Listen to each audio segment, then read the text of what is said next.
आप मोकामा अब चल जाए तो मोकामा के बूढ़े बुजुर्ग और युवाओं में अनंत सिंह के अलावा किसी का नाम नहीं आएगा। भाजपा की जीत होगी और किसकी जीत भाजपा की जीत होगी। बिल्कुल तो होगी। भाजपा भक्त हैं क्या?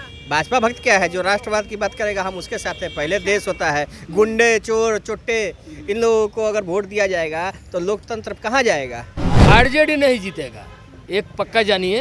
वो डिप्टी सीएम है बिहार के, इस तरह से आप बात नहीं कर सकते। क्यों नहीं कर पढ़े सकते लिखे भाई? नहीं है। हम मालिक हैं, वो मालिक नहीं है। I am owner. आपको शायद मालूम नहीं है कि हम रहते थे, ये लोग का एगो सीट ये लोग बढ़ा ना तो हम मुख्यमंत्री रहते हैं। कहानी बतियाते हैं आप। शुरू से ही अनंत सिंह का अनंत राज रह रहा है। अनंत राज रह रहा है तो हर चीज का अंत भी होता है। नमस्कार, स्वागत है आपका लाइव बिहार में। मैं आपके साथ रूपम। अभी लोगों का निगाह टिका हुआ है मोकामा उपचुनाव को लेकर, खास करके 3 जगह उपचुनाव होने वाले हैं, जिसमें मोकामा उपचुनाव को लेकर लोगों का खास करके निगाह टिका हुआ है। और इस बार स्वतंत्र रूप से बीजेपी अपनी उम्मीदवार वहां पर खड़ी करने जा रही है और उसका आगाज़ भी हो गया है, क्योंकि फील्डिंग उन्होंने अभी से ही चालू कर दिया है। आपने देखा ही कि किस तरह से संजय जायसवाल और ऋतुराज सिन्हा वहाँ पे पहुँचे और बहुत सारे लोग भी वहाँ पे पहुँचे हैं। लेकिन ये भी कहा जा रहा है कि मोकामा में पहले से इस तरह से वहाँ पर हुजूम जुटाना, यानी कि मोकामा उपचुनाव को यह असर करेगा। को लेकर किसकी जीत होगी? भाजपा की जीत होगी और किसकी जीत भाजपा होगी? की जीत होगी। बिल्कुल तो होगी। भाजपा भक्त हैं क्या?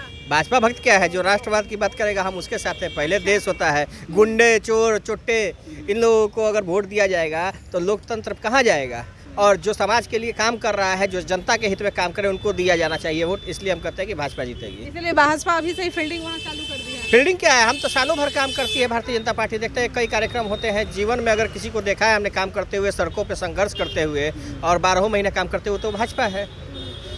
और जगहों पर जाकर देखिए, तो वहाँ पर तो शुरू से ही अनंत सिंह का अनंत राज रह रहा है। तो अनंत राज रह रहा है तो हर चीज का अंत भी होता है। अच्छा, अंत भी होता है। बिल्कुल होता है, अनंत है तो अंत नहीं होगा। इस धरती पे कोई अमर होकर आया है क्या? तो आखिर जनता कुछ तो देख रही होगी, तभी उनको जिता रही होगी। अब उनकी पत्नी अब खड़ा होंगी। हाँ, तो यही सिस्टम बना रखी, कभी अनंत सिंह जीतेंगे, कभी उनकी पत्नी जीतेगी, दूसरा जो वहाँ राजनीतिक व्यक्ति काम कर रहा है वो नहीं जीतेगा। काम कर रहा होगा तभी तो जनता जिता रही है। कोई बात नहीं है। देखिए इब्तिदा इश्क है, होता है क्या, आगे आगे देखिए होता है क्या। अच्छा, आगे आगे देखना है होता है क्या। और जो लोग हैं उनसे जान लें, आपको क्या लग रहा है अभी जो उपचुनाव होने वाले हैं, तो मोकामा में पहले से ही बीजेपी अपना आगाज़ कर चुकी है। वहाँ पे लोग संजय जायसवाल, ऋतुराज सिन्हा, ये लोग सब कल पहुँच गए हैं। देखिए, आज के दौर में जो राजनीतिक परिस्थिति है वो बिल्कुल बदल चुकी है। अच्छा, कैसे? हाँ, कहिए कैसे। लड़का जब कॉम्पिटिशन में बैठता है तो हर चीज़ का मेरिट होता है, मेरिट पर नंबर मिलता है ना। का भैया, बहुत अच्छी आपने बात कही है। मेरिट पर नंबर मिलता है। आज के युग में नेताओं लोग का मेरिट होगा। अब जनता मेरिट पे इन लोग को वोट देगी। और सबसे बड़ी बात है कि इन लोग इतना झूठा प्रचार प्रसार कर रहे हैं कि जनता ऊब चुकी है। बीजेपी के राज में गरीब लोगों की बहुत कष्ट हो रही है। लग रहा है कि समीकरण, इन लोगों का जो ध्रुवीकरण समीकरण है बीजेपी का, पूरी तरह से आज के रवैये में ध्वस्त हो चुकी है। हमको नहीं लगता है कि चुनाव में कहीं बाजी मारेगी बीजेपी। उपचुनाव होने वाला है, उसमें अब मोकामा में क्या लग रहा है? वहाँ पे बीजेपी तो पहले ही अपना एकदम आउट हो गए हैं। आउट हो गए।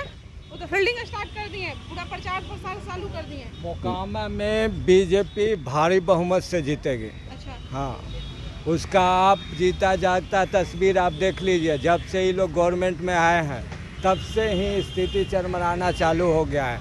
सफाई कर्मी रोड पर आ गए हैं, उनकी मांगे नहीं पूरा, ऐसा कभी होता नहीं था। नगर निगम वाला भी पहली बार आए हैं। नगर निगम का भी चुनाव है और सफाई कर्मी हड़ताल पर हैं। और मोकामा का भी चुनाव है, हम लोग भारी बहुमत से जीतेंगे, इसमें कहीं कोई दो राय नहीं है। बीजेपी के समय कोई नहीं आता था सड़क पे?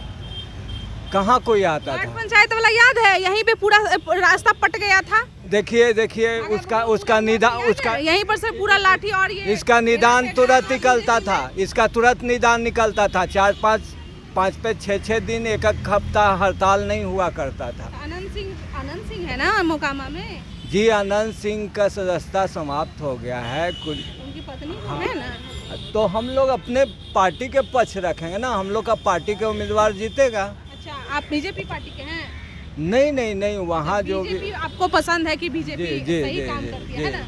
आप लोग युवा हैं, हमको थोड़ा सा आप लोगों से भी जानना है कि अभी जो 3 जगह उपचुनाव होने वाले हैं तो उसमें क्या लग रहा है, किसकी जीत होगी, मोकामा हो या गोपालगंज? देखिए, मोकामा में अनंत सिंह जो अभी जिन्हें सजा हुई है न्यायालय के द्वारा, मोकामा में वो जीतेंगे, निश्चित है उनकी पत्नी जीतेंगी। सजा भी हुई है, जीतेंगे भी? बिल्कुल जीतेंगे, वो उनको वहाँ का मसीहा कहा जाता है।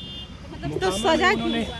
सजा हुआ है। देखिए, नेता बनने के लिए अगर कोई हम अगर नेता हैं, अगर हम छात्रों के लिए जनहित मुद्दे के लिए सड़क पे नहीं आएंगे, रेलवे नहीं रोकेंगे, सड़क नहीं रोकेंगे, तो कैसे हम पे केस? तो जाहिर सी बात है हम लोग केस खाएंगे ही। तो इस तरह का मामला कोई बड़ी बात नहीं है, हर नेता के ऊपर केस होते हैं। मुझे नहीं लगता कि इन सब चीज़ों को ज़्यादा, न्यायालय ने जो फैसला दिया उसका स्वागत करते हैं हम लोग। और उपचुनाव जो होने वाला है, उनकी पत्नी भारी बहुमत से जीतेंगे, 50,000 वोट से इस बार जीतेंगे, निश्चिंत रहिए। तो बीजेपी भी तो वहाँ पे पहुँच गई? अभी बीजेपी कहीं नहीं है मैडम, मैं आपको बताता हूँ, बीजेपी वहाँ कहीं भी नहीं है। ये सब एक पब्लिसिटी है बीजेपी का, जो केंद्र सरकार चल रही 14 से, अभी लगातार 22 से ये हाल देख लीजिए आप पूरे बिहार में, अब पूरे देश में जो देख रहा है लोग, बेरोजगारी का आंकड़ा देख लीजिए, उसके बाद ये महंगाई का आंकड़ा देख लीजिए, आटा और चावल जो होता है जनहित मुद्दा होता है, आटा चावल गरीब की थाली में होता है, और आटा चावल की ऐतिहासिक मामला है।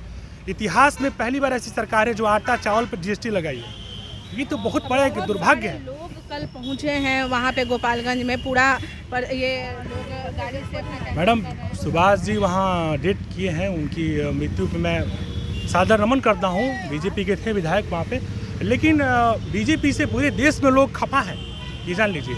हम लोग युवा हैं, हम लोग खुद छात्र जीवन से हैं और BPSC की तैयारी हम लोग करते हैं, लेकिन सफलता नहीं मिली। तो अभी हम लोग बेरोजगार हैं और कुछ अपना हाथ पांव मारते रहते हैं उधर के, कुछ भी पैसा। गोपालगंज से मैडम तीनों सीट पर बीजेपी अवैध जो महागठबंधन टीम है, महागठबंधन तीनों सीटों पे जीतेगी, निश्चित रहिए। महागठबंधन अनंत सिंह का ही राज रहेगा? बिल्कुल वहाँ बिल्कुल। अच्छा, सब जगह? हाँ, सब जगह। क्या लग रहा है कितना सीट से जीतेगी? 50,000 वोट से जीतेगी, समथिंग 50,000 से। 50,000 से। और बताइए, अनंत सिंह का बखान कर रहे थे आप दोनों? अनंत सिंह तो वहाँ पर की बात नहीं, उन्होंने कार्य किया है मैडम।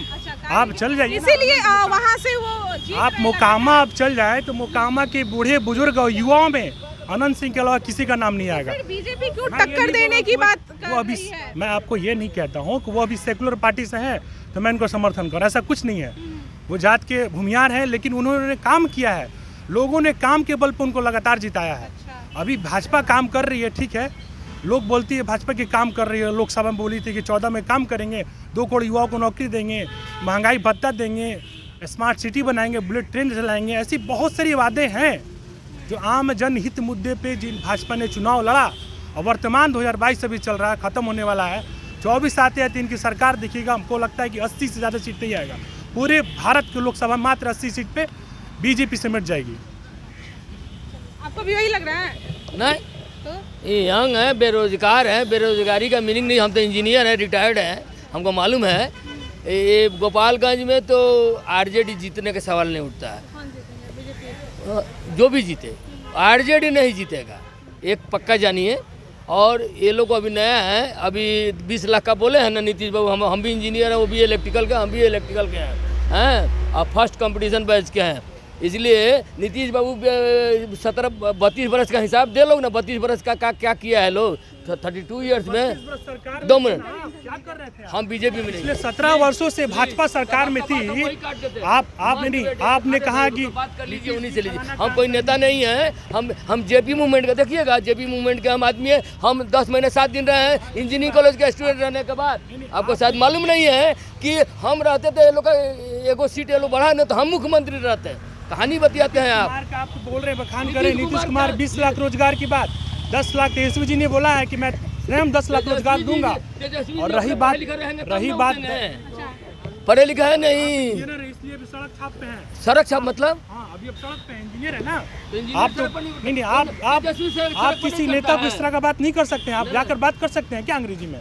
आप बात नहीं कर सकते हैं। वो डिप्टी CM है बिहार के, इस तरह से आप बात नहीं कर सकते हैं। पढ़े लिखे नहीं है, हम मालिक हैं, वो मालिक नहीं है। I am owner. जनता अपनी राय रख सकती है। अपनी राय रखने के अरे बाबू हम नहीं। लोकतंत्र में ऐसा कुछ रूल है क्या जन सेवा करने के लिए एजुकेशन की जरूरत है क्या? हाँ, कहीं पर दर्शाया गया है क्या?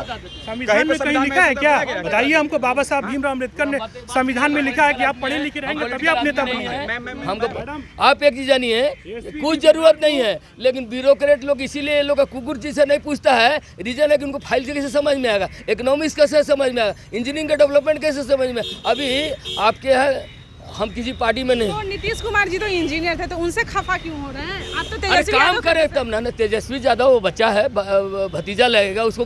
ये लोग सोचता है एनटी में भतीजा है। आपको पर सर्टेन पोर्टफोलियो आपको पढ़ा लिखा नहीं रहिएगा तो क्लर्क जो बोलेगा वही सुने। यहाँ बिहार गवर्नमेंट में चलिए, मिनिस्टर को नहीं सुनता लोग क्लर्क का, चाहे बीजेपी का राज हो, नीतीश जो रहा बीजेपी के राज में। आप लोग का आपका कहने का मतलब है कि पढ़े लिखे होने का जरूरत है। कुछ सडन जगह जो फाइल एटलीस्ट समझ सके। फाइल का समझेंगे नहीं, उनको लिख दिया जाएगा तो समझेंगे। की बात कर रहे हैं कि जहाँ भी कर्मचारी अगर जा रहे हैं तो पढ़े लिखे। स्टेट का जब एग्जाम हुआ था, स्टेट का जब छात्र कंकड़बाग में बैठे थे, लाठीचार्ज चल रही थी, वही नीतीश कुमार जी और बीजेपी की सरकार थी। यही तेजस्वी जी थे जिन्होंने छात्रों के मुद्दे पर रात भर ये धरना दिया छात्रों के मुद्दे पर, और इस सेट का जीते। और सातवें पे आज देखिए 7वां चरण में आज छात्रों को बहाली हो रही है। जो टीचर में बहाली है 7वें चरण में हो रही है। मैडम, जो लोग बोल रहे हैं कि तेजस्वी जी ये नहीं करेंगे, तेजस्वी जी के पास मुख्यमंत्री का पद नहीं है, डिप्टी सीएम बने हैं, लेकिन फिर भी उन्होंने कहा है कि मैं 10 लाख रोजगार दूंगा। उनका देख लीजिए, कहीं भी काम करे, छात्रों के मुद्दे पर हमेशा लड़ रहे हैं। पार्टी मुख्यमंत्री के पार्टी ऐलान से भी हट करके बोल रहे हैं कि नहीं, हमको रोजगार देना है, हमने जो वादा किया है उसका। तेजस्वी जी नहीं बोले, लेकिन मुख्यमंत्री जी बोले ना गांधी मैदान में कि 20 लाख रोजगार देंगे, 10 लाख रोजगार देंगे, सृजन पैदा करेंगे, जिससे बहुत सारी कंपनियां आएंगी, कल कारखाने आएंगे, 10 लाख सरकारी नौकरी निश्चित मिलेगा। अब नहीं 8 साल इथेनॉल का प्लांट बना वो भी नहीं लगता। मैडम 8 साल मैडम वेट नहीं किया। 8 साल, पिछले 8 साल से 8.5 साल से बीजेपी की सरकार है। लोगों ने ये नहीं पूछा कि 2 करोड़ रोजगार क्यों नहीं मिला। 2 करोड़ हिसाब के आप जोड़ लीजिए कि 17 करोड़ हो गया रोजगार 8.5 साल के हिसाब से। कहाँ है 17.5 करोड़ हिसाब? 45 साल का रिकॉर्ड टूटा है देश में। बेरोजगारी का आंकड़ा देखिए, युवा रोड पे हैं। कहाँ है मैडम? देखिए ना, मैं भोजपुर जिला से आता हूँ। भोजपुर जिला में ऐसा कोई कॉलेज नहीं है, जहाँ ऐसा कोई इंस्टीट्यूट नहीं है, जहाँ हजारों बच्चे हैं युवा जो बीएड स्टेट कर के पढ़े लिखे होकर के कंपटीशन तैयारी कर रहे हैं, उनको नौकरी नहीं मिल रही, उनकी एज खत्म हो गई। आप लोगों का कहना है कि अभी तेजस्वी यादव सरकार में आए हैं तो उनको भी चांस देकर देखना चाहिए। बिल्कुल देखना चाहिए। पिछले 8.5 सालों से हमने बीजेपी को सपोर्ट किया ना, लेकिन अब बीजेपी काम नहीं कर रही, हम नहीं करेंगे सपोर्ट। ये हमारा लोकतंत्र है, हमारा अपना मताधिकार। तेजस्वी यादव अगर काम नहीं तेजस्वी जी नहीं करेंगे, उन्हें बचाया जाएगा निश्चिंत। बिल्कुल। ये हमारे युवा हैं, बिहार के युवा हैं, और आपने देखा है कि किस तरह के माहौल यहाँ पे बन गए। लोगों का कहना है कि अगर ये सरकार रोजगार अगर नहीं दे रही है, चाहे बीजेपी हो या जदयू हो, किस तरह से उन्होंने कहा कि नीतीश कुमार हमारे इंजीनियर हैं, लेकिन फिर भी वो लोगों के लिए काम नहीं कर रहे। लेकिन जो युवा हैं उनका कहना है कि इस बार तेजस्वी यादव की सरकार आई है, थोड़ा सा हम उन्हें भी चांस देकर देख लें। अगर ये काम नहीं करते हैं तो फिर और कुछ नया जो सरकार आएगी उन्हें फिर चांस देंगे। चलिए देखते रहिए लाइव बिहार। धन्यवाद। लाइव बिहार यूट्यूब पर सब्सक्राइब और फेसबुक पर लाइक जरूर करें।